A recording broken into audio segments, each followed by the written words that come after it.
Alright, so now we're coming out in the gun Snugs flipped. Showing you how to use another one of your audibles. Cool thing about this is you don't really have to substitute. If you have speed receivers on the outside, you're going to want to come out with bench switch. If you have speed receivers in the slot, come out in regular old bench. And if you can see them on the left there, they both have the corner post routes, and that's what we're going to utilize. Doesn't have to be speed receivers, but it definitely makes it so you're less likely to get sacked. I believe I have speed receiver on the outside and inside, so I'm just going to come out with bench switch, and we'll just come out in 2-man under for now. It's a zone beating play that I've shown before. I mean, all you're going to do is streak the slots, motion one to the side that you're going to throw to.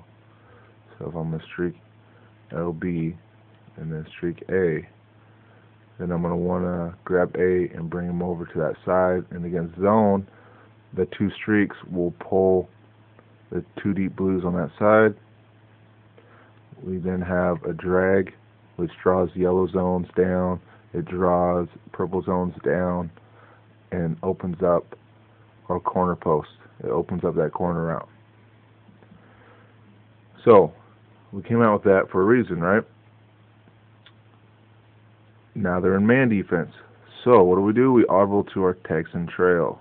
Texan's trail is gun bunch formation. This formation, we have a quick pass audible that we can quick pass to the flat, and if they're in cover 3, then the A receiver is open. The X receiver, if it's fast enough, will also get open against man-to-man defense, as well as the corner post against cover 2. Basically, it's just a basic zone shredder, and if it's man defense, throw to the X receiver or the corner post. Also against man defense, you can run draws. Right now would be ideal, right? The deep pass is another man beater. You can throw to the A receiver. If you do that, I suggest put B in a slant in to draw away the cover. You can slant out Y, and he'll pull any zones back. But the A receiver, like I said, is going to stop. He's going to cut to the outside. He's going to be open, especially with the speed receiver there. So if they have any zones with their man defense, you're going to want to draw those zones away by putting a slant out to draw that zone away. And like I said, Y would be the way to do that. Throw to Y and slant out. If there's no zone, if there is zone, the purple zone will follow Y, leaving A open underneath. Or you can even just drag Y and have him as another option. You could drag B, slant out Y. You have a couple options there. What I like to do, I mix it up with this one here. This is PA, deep pass, formation audible. Block the halfback.